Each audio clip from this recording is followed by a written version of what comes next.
right, so let's see what we have here. We're going to be having these ingredients for the next couple of days, aren't we? We're taking some stuff here.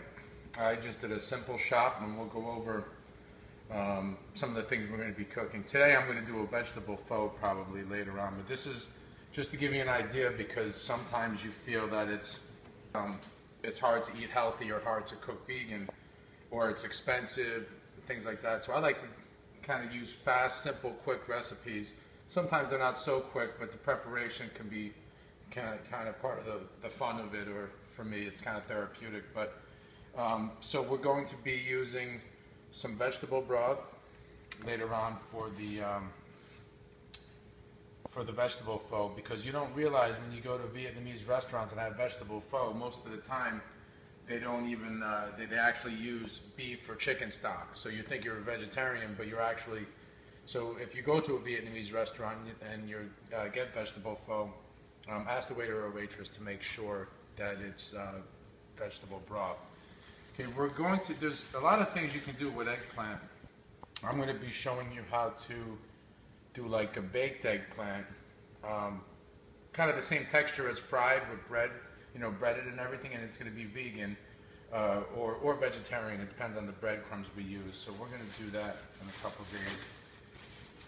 Here's our vermicelli with the soup. And this stuff, I mean, $1.40 at the market here, and this is good because it's got some protein. It's got some carbs, so we don't always have it with our soup. Sometimes we have just like broccoli, cauliflower. So we got some broccoli here for the soup as well. We're not going to do potatoes in the soup today. That would be a little too much starch, but we'll do that probably with the broccoli in a couple of days. There's a million things you could do with potatoes. The other thing, of course, I always talk about ginger and garlic, my two favorites. Ran out of ginger, so we'll be using that. And now tofu, there's a lot of controversy about the soy and everything, and we try not to eat too much tofu, but this is actually organic, and it's it's a sprouted, like a black bean tofu. Okay, so this is some pretty good stuff. We're going to show you how to cook probably in a couple of days, maybe tomorrow. So we'll get started in a minute. So here I am, getting ready to cut up some ginger and garlic, and these are like my two favorite ingredients. So on a daily basis, I'm pretty much doing this because we have this with everything. And it's great ingredients. Yeah, and they pretty much go with everything. So here's the ginger. I've already got the garlic peeled. I usually separate them. I use two little kind of coffee cups, whatever they are. Two little cups. I sometimes mix them together. All right. So here's our ginger, and we break out a little bit like this, and really just peel it. Sometimes I use a knife for certain parts. Make a little bit of a mess.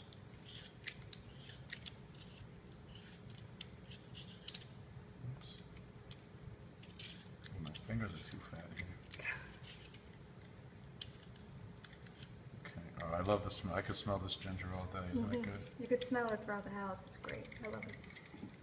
Okay, so I probably use a lot. I don't know if I need all of this. This is actually quite a bit, but when I do soup, I use a lot of ginger for the broth. Well, plus you'll see that the broth, I mean the soup in general feeds like 4 people because it's just, you know, you like to use. Depending on how much we make today. Yeah. And the vermicelli too. Yep. So sometimes you get these funny little pieces you may have to just kind of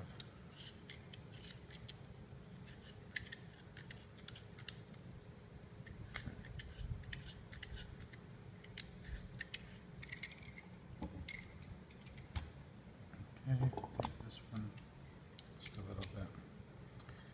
And I cut the garlic and the ginger the same. There's no real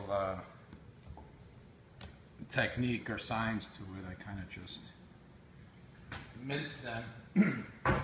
So with the ginger, I'll kind of cut it maybe in half.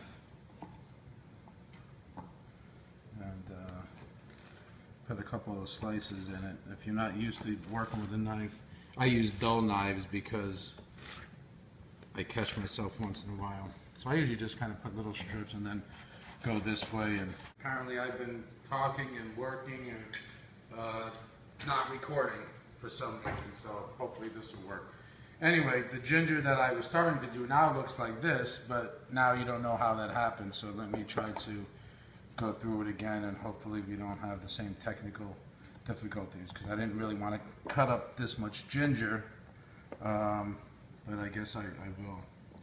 So anyway, like I was saying, I just kind of cut them in half. There's no real rhyme or reason to the way I do it. I just try to mince it and make it small and have it so the ginger almost looks like the garlic, which I already said, but I don't remember where I am in the video, so I'm just, okay.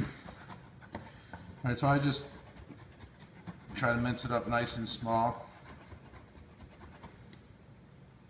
And put that in there like that.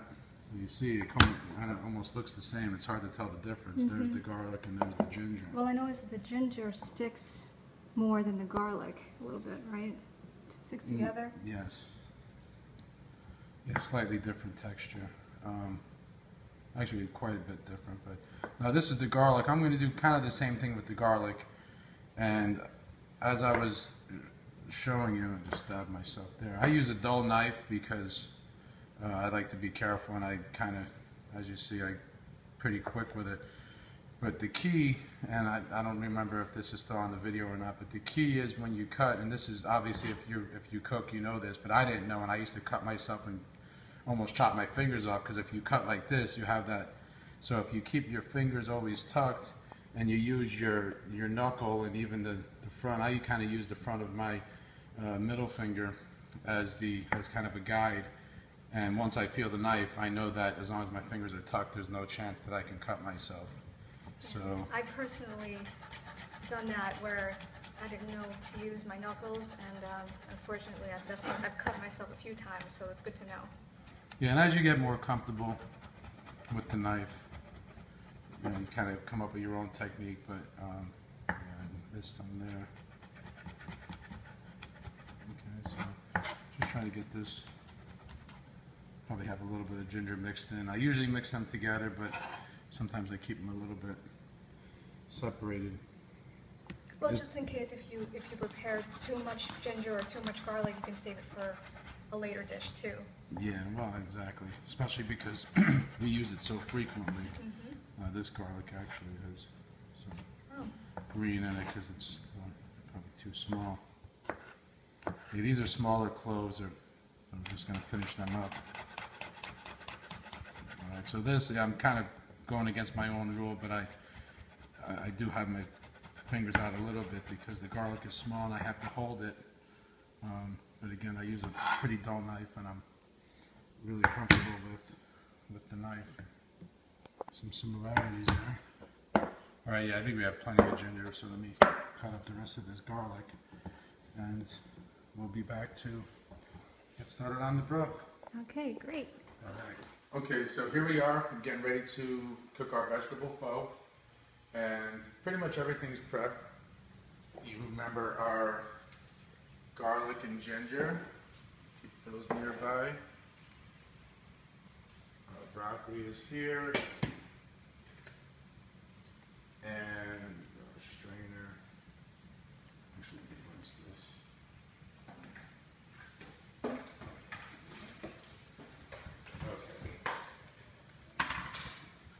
Okay, so first what I do, you can kind of do things together. In other words, you could cook the broccoli while you're cooking the noodles, but this is just the way I do it. I actually cook the noodles, and then while the noodles are cooling, I cook the broccoli and the rest of the broth pretty quickly. So I'm going to start the broth, and we're going to cook the vermicelli. So where's my knife? Excuse me. And just to let everybody know, vermicelli is naturally gluten-free. So anybody who's gluten-free out there, you'd be happy to know that this is actually called rice stick, but I guess in Western cultures they call it vermicelli. But yeah, so it's gluten-free naturally, and just remember also that when you get vermicelli, make sure it doesn't have any extra preservatives, because usually, you know, depending on where you go, you might find that it might be not gluten-free. So. Okay, anyway, our water's boiling, and I'm just going to cook it all because it's kind of messy, so it's going to make a lot. And so we just want to make sure everything gets pushed in. Let me see if I can turn the light on a little bit. Just want to push it in and then separate it a little bit. And you got to be careful not to cook it too long. It really only cooks in about 4 minutes or so. It's much faster than pasta. And unlike pasta, where you don't usually have to rinse it, depending on what you're using, with the vermicelli, you want to rinse it somewhat thoroughly to get some of that starch, that starchiness and stuff out of it. When I first started making this dish, I made the mistake of just actually cooking it right into the soup, and it didn't come out quite that good. And this stuff is really sticky, so some of it is still sticking together. But okay, so we're going to let that go. I'm going to turn this on because I'll show you how I go about how I go about my broth. What I do is I cook some of the broth in with the broccoli, which you'll see in a few minutes, and then the other I cook in this little pan here, or pot or whatever, to get a really strong flavor. Okay, so the other thing you need, keep an eye on this, is usually about a 1/4 cup of olive oil. Okay, so we have some extra virgin olive oil here, and I don't use that for this. I'm going to use that a little bit later, a few minutes here for the. Actually, I'm going to use a little less. I don't use quite as much olive oil. We are making a good amount of soup. Okay, and I'm going to pour some olive oil in here.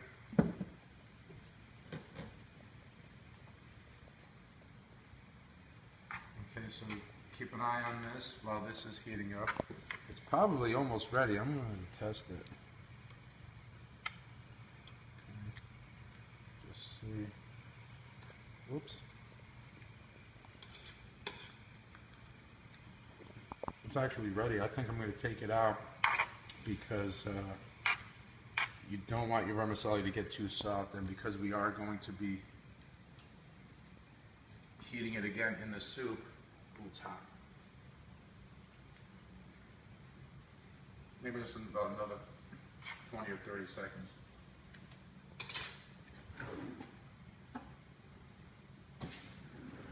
Okay, so this is starting to get hot, so now ginger, I can't even tell. I mix some ginger and garlic. As you see, it's a pretty healthy amount. And then what I do is I just take this vegetable broth. I don't know if I'm supposed to shake it, just in case. I put just a little bit in at first because I really wanted to get a lot of that flavor. Okay, so we'll let that do its thing, and let me hurry up and take this off the stove. And get our vermicelli.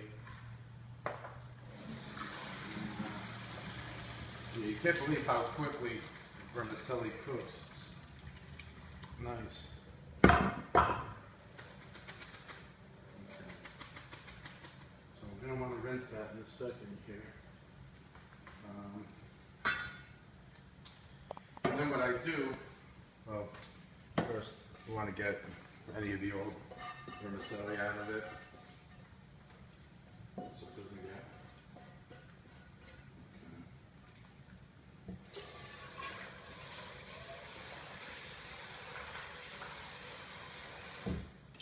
Because this part of it goes so quickly, I can kind of use the same pot for this. Alright, so now I'm going to slow this down. We're going to put our oil in here. Okay.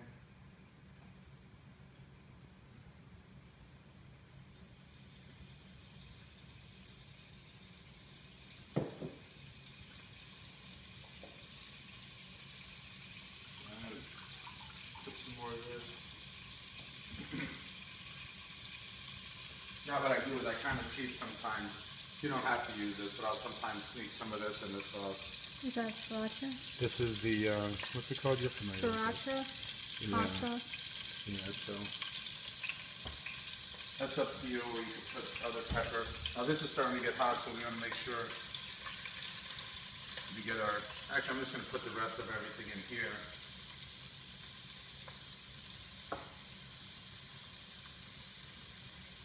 And garlic.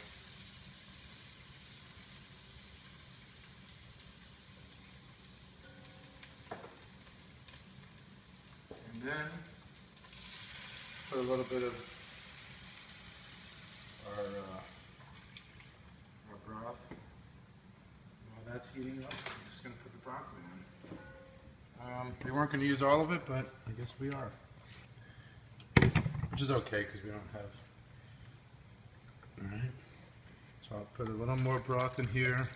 And this is really just going to kind of get potent, and then we'll bring that in to this later. When you use the rest of this,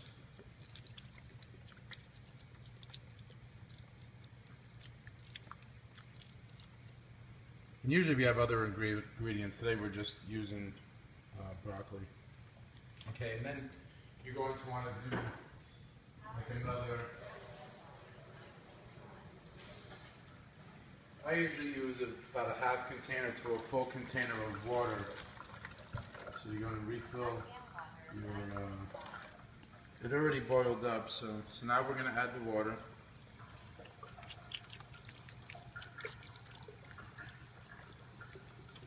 A little bit slow. Which I may even use a little more water as well. Okay. And push these, try to get everything in there so it's all covered. Yeah, I used way too much broccoli. I was probably going to use a little less. But yeah, I guess if you have other vegetables that you're using, then you don't use that much of one thing. Exactly. A lot of times we'll mix it either with cauliflower or Mushrooms. mushroom. Yeah, we use mushrooms. Okay, so this is heating up pretty good. We'll cover this, and the broccoli cooks pretty quickly, so we'll just heat this up. And the vermicelli is just waiting, standing by. Yeah, I'm going to rinse that, so let's.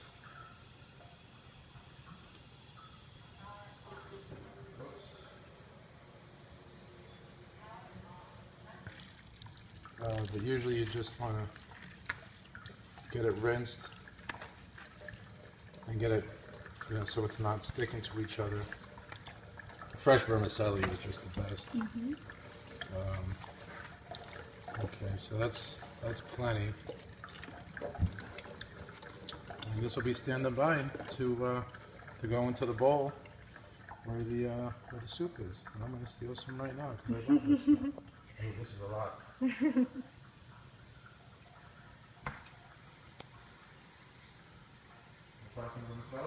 Stop it now? Yeah. Should I stop it now?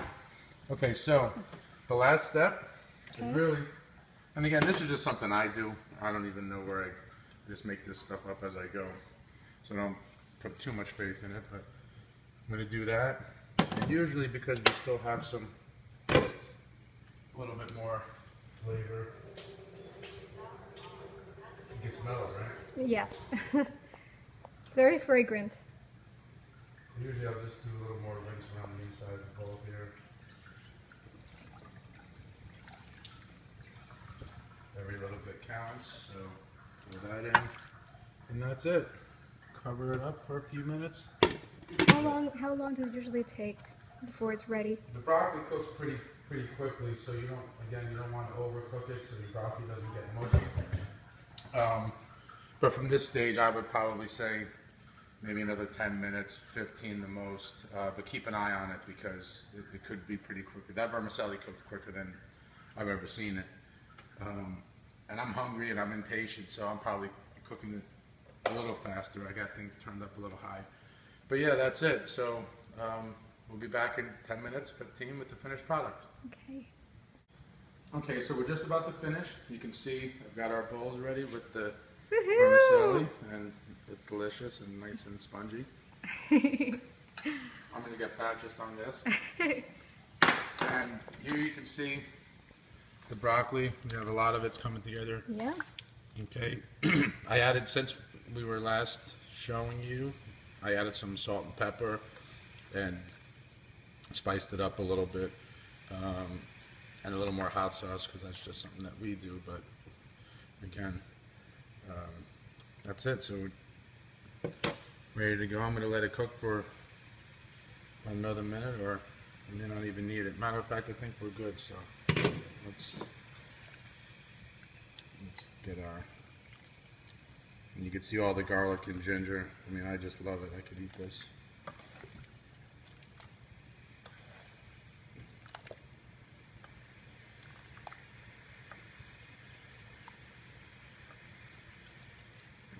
So maybe a little bit more. Is that good for you? Yep. I like a lot of broccoli, so we'll load it up. Get some juice in there.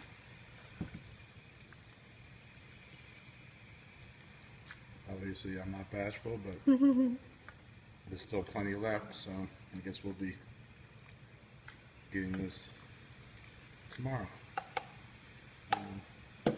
That's it. Turn it down. You can keep it on low. Maybe a tilted lid, whatever it is that you do. And we're ready to eat. So let us know what you think. So here we have our final and finished product, Vegetable Pho. I haven't had this in so long, and I can't wait to try it. Thank you so much, Randy, for creating this wonderful dish. Please like the video and comment if you're looking for any ideas upon, for other vegan dishes. Can't wait to try it. Deep freaking delicious.